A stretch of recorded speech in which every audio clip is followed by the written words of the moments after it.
The truth is 1 out of every 3 shootings that the Georgia State Patrol has had has been out of view of that car cam. So if they had had a body cam, we maybe would have seen what would have happened and had a clearer indication and a clearer story, but we'll never know that now because that body cam wasn't there.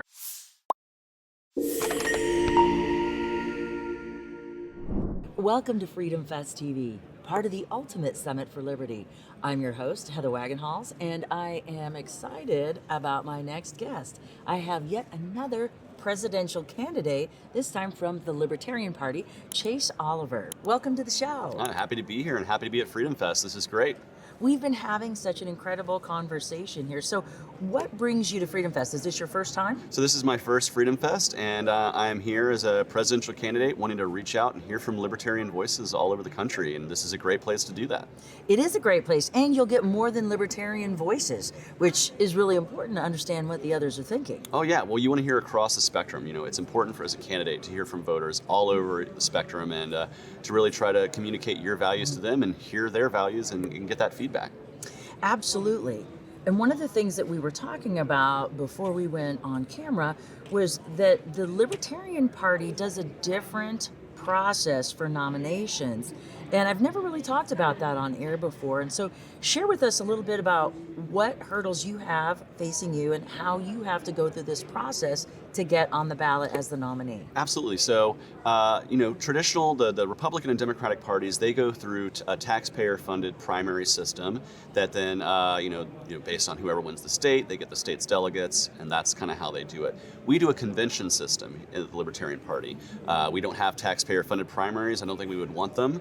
And what we do is we meet at conventions in each and every state, and from those meetings, we select delegates to go to our national convention. This one will be in 2024 in Washington, D.C., and it's at that meeting that we select our candidate for president and vice president. Unlike the RRD conventions, we don't know who our candidate's going to be before the convention, so it's very exciting. There's lots of floor battling and all that good stuff that you just don't see anymore. And the anticipation, it's like, ooh, we could have a surprise here. Exactly. It could be a little upset. Like, you got your front runners, you got your dark horse, who's it going to be? And they're like, it was neither. Mm-hmm. Now we have somebody else. So it's really interesting to know that you guys have that different system, and it's really exciting. So that means that you've got a lot of Rubber Soul Express. Oh yeah, I got to travel all over the place. I have flown and driven thousands of miles. I've been to 24 states since January, trying to hit all 50 before our national convention, and that's just part of being a candidate. You have to get out and be visible and meet with the potential delegates who are going to be selecting our nominee. So I want to get out there as much as possible, and Freedom Fest is just another stop along that path, and Like I've been loving states. Memphis.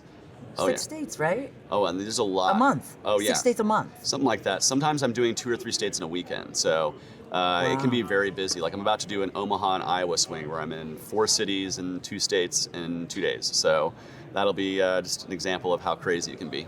Wonderful. So you're from Georgia. Yep, from Atlanta. From Hotlanta. Yep. It is very warm there right now. We don't have a cool city in Arizona to say hot whatever it is, but you got Hotlanta. So tell us what's important to you about what's going on in your own backyard that's something that is prescient and that we should be aware of. Yeah, so right now in the city of Atlanta, in my own backyard, we're working on the issue of stopping Cop City, which is it's going to be the largest police training facility in the country. And it's not that, everybody is opposed to police having proper training. It's the fact that they're going to clear cut a huge bit of our green space to do this. It's costing the taxpayers far more than they were originally told. And ultimately, it's not the city government being responsive to people. They had 20 hours of public comment, and all but 4 speakers spoke against this facility, and yet it was still, the funds were still appropriated. So right now, we're in the process of going door to door to get referendum signatures to put it on the ballot to cancel the contract, because we're just going to when the government doesn't respond to the people just need to overstep the government and take care of it themselves. So I'm part of that process across party lines and across the political spectrum to go out and get those signatures so that people can decide whether they want to have this facility as opposed to the government, which is really backed by a bunch of corporate funded people, and they're not really listening to the people anymore. I get your point, Mm-hmm. because there is a lot of wasteful government spending, but stopping this doesn't change the need for proper police training. Mm-hmm. that's one of the things that we see covered in the media that's kind of distorted also about how stuff is mishandled. So we have to acknowledge that our police officers need to be trained. So what do you propose instead? So I think in particular to Cop City, there are already existing training facilities that we can retrofit and upgrade to allow them to provide much better training services without clear-cutting hundreds and hundreds of acres of forest that were promised to be green space, and it won't cost nearly as much as the $67 million price tag for the taxpayers as Cop City would. So there are ways to train police and provide those facilities that just don't involve doing what they're doing right now, which is, again, clear-cutting hundreds of acres of forests and green space that was supposed to be left in perpetuity to be green space. And also it involves different types of training, right? We need to demilitarize police from some of the things we have and start asking for more accountability from police, and that creates better community trust. And when you have better community trust, you're actually safer on the job as a police officer. So things like ending qualified immunity, so when an officer does something wrong, you can seek that restitution in civil court. And I believe in holding liability policies for officers, so that way when they do wrong, it doesn't come out of the taxpayers' money to pay that out. It comes out of an insurance policy, and if you do enough wrong as an officer, you become uninsurable. You can't work the job anymore because you haven't done it well. So I think that's a free market solution that would take bad cops off the street and create more community trust, so that way the good cops on the street are, have that trust with the public, and they're safer in their job for doing that. So the city or municipality that this was brought in front of, during public comment, was any of this stuff suggested as an alternative? Oh yes. So again, it was across the spectrum. Of course, there are people all the way from, there are people who are absolutely anarchistic and who don't want police at all the way to people who are just like, hey, not here, not now, not for this amount of money. And I think that's the broad coalition, is that there's broad opposition, not necessarily to just police in general, but there's broad opposition to this facility, what it represents, and the fact that it's kind of turning its back on previous promises made by the Atlanta City government. Okay, so it's about a little bit more of an accountability issue too? There is that, yeah, absolutely. And again, as far as accountability, another thing officers could do is mandate body cam use at all times. We had protests earlier in the year against Cop City, and a protester was shot by police in the woods. He was from the Georgia State Patrol. Well, they don't have body cams, they have car cams, and they say that's all they need. But the truth is 1 out of every 3 shootings that the Georgia State Patrol has had has been out of view of that car cam. So if they had had a body cam, we maybe would have seen what would have happened and had a clearer indication and a clearer story, but we'll never know that now because that body cam wasn't there. And I think that's another way officers can create community trust, because, and also for an officer, it gives you the ability to say, what I was doing was right, they're wrong, and it's no longer he said, she said. There's a camera. And so I think that also is one step that police could do to increase accountability, but also increase that public trust without building a giant police training facility in the middle of the woods. Mm-hmm.